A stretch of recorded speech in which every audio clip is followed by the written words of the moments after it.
রাখবেন। আর একটি সিদ্ধান্ত হলো আল্লাহ রাসূল সাল্লাল্লাহু আলাইহি ওয়াসাল্লামকে দেশ থেকে তাড়িয়ে দিবেন। আজকে যারা কোরআনের কথা বলে আজকে দেশ থেকে তারা অন্য দেশে আছে, আছে কি আছে না? এরা যারা কোরআনের জবাব দেয়, যারা কোরআনের তাফসীর করে, যারা আল্লাহ দ্বীন প্রতিষ্ঠিত কথা বলে, আজ তারা বাংলাদেশ থেকে অন্য দেশেই যে তারা বসবাস করে বাংলাদেশে থাকতে পারে না, কথা বলে ঠিক কিনা? আর দ্বীন প্রতিষ্ঠিত করতে গিয়ে আজকে হাজার হাজার আলেম ওলামা, হাজার হাজার আলেম আজকে কারাগারে থাকে। আল্লাহ দ্বীন প্রতিষ্ঠিত করতে গিয়ে লা ইলাহা ইল্লাল্লাহ এতটুকু মানুষদেরকে জানিয়ে দেব, লা ইলাহা ইল্লাল্লাহ আমি কাউকে মানি না, একমাত্র আল্লাহ, আইন দাতা বিধান দাতা সব দাতা আল্লাহ তাআলা। এই তাফসীরটা করার কারণে আজকে হাজার হাজার আলেম ওলামা জেলখানার মধ্যে 13টি বছর আল্লামা জাওয়ার হোসেন সেই 13টি বছর জেলখানার মধ্যে থেকে মৃত্যুবরণ করলেন। মামুনুল হক কত বছর ছিলেন, কিন্তু আল্লাহ তাআলার এই কোরআনের কথা বলার কারণে, কথা বলে ঠিক কিনা? এই কোরআনের তাফসীর করার কারণে আজকে আলেমরা নির্যাতিত, নিপীড়িত, নিষ্পেষিত।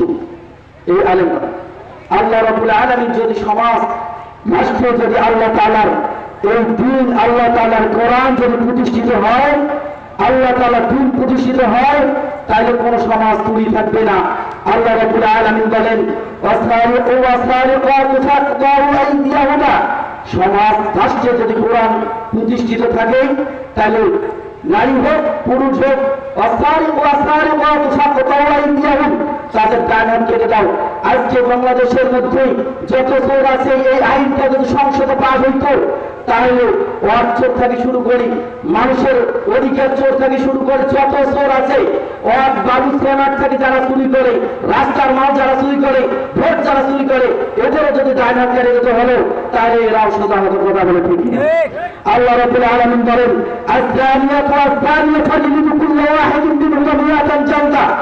আল্লাহ রাব্বুল আলামিন বলেন সংসদে যদি এই আইনটা পাস হইতো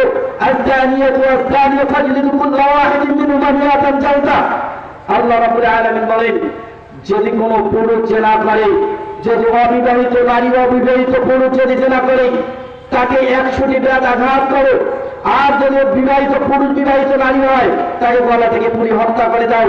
এই আইনটা যদি আমাদের সমাজে থাকতো, গ্রাম গঞ্জে আর কোথাও ধর্ষণ হইতো না, কথা বলে ঠিক না? কোথাও ধর্ষণ হইতো না। আল্লাহ রাব্বুল আলামিন বলেন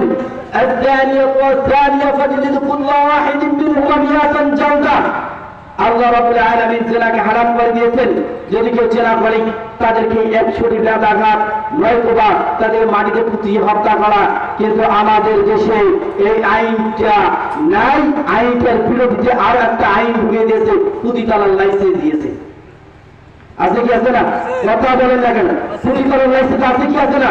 তাহলে যে মা বলে পুঁতিতালার লাইসেন্স দেওয়া হয়, আল্লাহ রাব্বুল আলামিনের বিরুদ্ধে আরেকটা আইন তৈরি করে দেওয়া হয়। আল্লাহ রাব্বুল আলামিন বলেন ওয়ামাল্লাম ইয়াহকুম বিমা আনজালাল্লাহু ফাউলাইকা হুমুজ জালিমুন। যে ব্যক্তি কোরআন দিয়ে রাষ্ট্র পরিচালনা করে না, কোরআন দিয়ে বিচার করে না, হাজারটা যদি মডেল মসজিদ তৈরি করে দেয় তারপরে তার 4 পয়সা লাভ হবে না। আমার কথা নয়, আল্লাহর কথা। আল্লাহ রাব্বুল আলামিন বলছেন ওয়ামাল্লাম ইয়াহকুম বিমা আনজালাল্লাহু ফাউলাইকা হুমুল কাফিরুন। যে ব্যক্তি সমাজ রাষ্ট্রে কোরআন দিয়ে বিচার করে না, আমি আল্লাহ রাব্বুল আলামিন বললাম এরা কাফের। ওয়ামাল্লাম ইয়াহকুম বিমা আনজালাল্লাহু ফাউলাইকা হুমুল ফাসিকুন।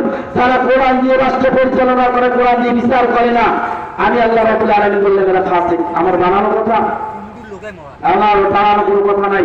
আল্লাহ রাব্বুল আলামিন বলছেন يا أيها الذين آمنوا إنما الخمر والميسر والأنصاب والأزلام رجس من عمل الشيطان।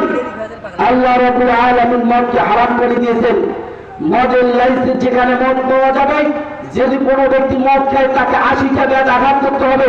আমাদের দেশে এইটা আইন দেওয়া হয়েছে, মদের লাইসেন্স দেওয়া হয়েছে।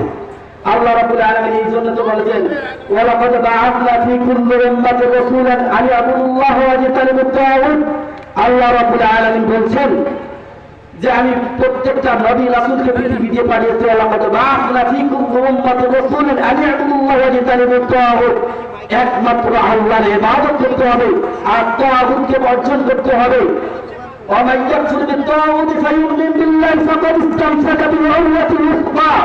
আল্লাহ রাব্বুল আলামিন বলেন ওয়ামান ইয়াকফুর বিত-তাগুত, তোমরা তাগুতকে ছেড়ে দাও, ওয়াউমিন বিল্লাহ, আল্লাহর রশিকে, আল্লাহর ঈমানকে ধৈর্য ধারণ করো। তারপরে তোমরা তাদের তো ঈমান আছে, যদি তাগুত বর্জন না করেন, তাগুত তো বর্জন করা দূরের কথা, তাগুতে আল্লাহর বিরুদ্ধে আরেকটা আইন তৈরি করার নামে হচ্ছে তাগুত। আল্লাহ রাব্বুল আলামিন বলছেন, তোমরা যত নামাজ পড়ো, হজ করো, উমরা করো, কালো পর্দা দাও, সবকিছু করো না কেন, আর 100 বার কাবার গিলাপ ধরে লাব্বাইক লাব্বাইক বলো, আল্লাহ তাআলা কবুল করবে না যতক্ষণ পর্যন্ত তাগুতকে বর্জন করবে না। তাগুত বর্জন করা আল্লাহ রাব্বুল আলামিন সূরা বাকারার মধ্যে বলছেন, ওয়া মিনাল্লাহি ফাকাদ ইসতামসাকা বিল উরওয়াতিল উসকা।